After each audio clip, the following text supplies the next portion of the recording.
Hi മക്കളെ, Sreebhama miss ആണ്. അപ്പോൾ നമ്മുടെ ഓൺലൈൻ ട്യൂഷൻ ബാച്ച് ആയിട്ടുള്ള യോധ ബാച്ച് ഓൾറെഡി സ്റ്റാർട്ട് ചെയ്ത വിവരം എല്ലാ മക്കളും അറിഞ്ഞിട്ടുണ്ടായിരിക്കും. അപ്പോൾ എങ്ങനെയാണ് അതിൽ ജോയിൻ ചെയ്യേണ്ടത് എന്നുള്ളത് എല്ലാവർക്കും ഉള്ളൊരു ഡൗട്ടാണ്. സോ അത് മിസ് ക്ലിയർ ചെയ്ത് തരാം, എങ്ങനെയാണെന്നുള്ള ഡീറ്റെയിൽ ആയി തന്നെ പറഞ്ഞുതരാം. ഫസ്റ്റ് നിങ്ങൾ പ്ലേ സ്റ്റോറോ അല്ലെങ്കിൽ ആപ്പ് സ്റ്റോറോ എടുത്തിട്ട് നമ്മുടെ സൈലം ലേണിംഗ് ആപ്പ് എന്നടിച്ച് നിങ്ങളത് ഇൻസ്റ്റാൾ ചെയ്യണം ആദ്യം ചെയ്യേണ്ടത്. അത് കഴിഞ്ഞിട്ട് നിങ്ങളോട് അവിടെ മൊബൈൽ നമ്പർ ചോദിക്കും. മൊബൈൽ നമ്പർ എൻട്രി ചെയ്യുന്നു, അതിനുശേഷം OTP എൻട്രി ചെയ്യുന്നു.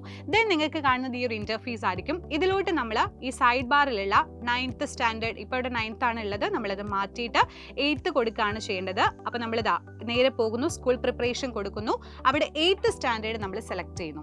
ആൻഡ് അതിനുശേഷം നമുക്ക് എല്ലാ ബാച്ചും കാണാൻ പറ്റും, സ്റ്റേറ്റും CBSE എല്ലാം കാണാൻ കഴിയും. അപ്പോൾ നിങ്ങൾക്ക് വേണ്ടത് CBSE ആയതുകൊണ്ട് തന്നെ CBSE എന്നുള്ള ഓപ്ഷൻ നമ്മൾ എടുക്കുന്നു. 3250 മാത്രമേ നിങ്ങൾക്ക് 1 ഇയറിന് വരുന്നുള്ളൂ. അപ്പോൾ എൻ്റെ മക്കൾ എന്ത് ചെയ്യുന്നിട്ട് ജസ്റ്റ് ബൈ നൗ എന്നുള്ള ഓപ്ഷൻ സെലക്ട് ചെയ്യുന്നു. ദെൻ പ്രൊസീഡ് ടു ബൈ എന്നുള്ളൊരു ഓപ്ഷൻ കാണാം. നിങ്ങൾക്ക് ഇവിടെ പേയ്മെന്റ് എത്രയാണ്, ഡീറ്റെയിൽസും കാര്യങ്ങളൊക്കെ ഇവിടെ കാണാൻ കഴിയും. ദെൻ പ്രൊസീഡ് ടു ബൈ കൊടുക്കുന്നു. ആൻഡ് റാസോ പേ നമ്മൾ സെലക്ട് ചെയ്യാണ്. അത് സെലക്ട് ചെയ്യുമ്പോൾ നിങ്ങൾക്ക് ഗൂഗിൾ പേ, ഫോൺ പേ, അപ്പോൾ ഏത് വഴിയാണോ നിങ്ങൾക്ക് പേയ്മെന്റ് ചെയ്യേണ്ടത് അത് നിങ്ങൾക്ക് ഇതുവഴി സെലക്ട് ചെയ്യാം. ദെൻ കണ്ടിന്യൂ ചെയ്ത് കഴിഞ്ഞാൽ നിങ്ങളുടെ പേയ്മെന്റ് സക്സസ് ആയി. അപ്പോൾ അതോട് കൂടിയിട്ട് നമ്മുടെ ആപ്പിൽ നിങ്ങൾക്ക് ജോയിൻ ചെയ്യാം. അപ്പോൾ എല്ലാ മക്കളും അടിപൊളിയായിട്ട് നമ്മുടെ ബാച്ചിൽ ഉണ്ടായിരിക്കണം. അവിടെ കാണാം. ബൈ.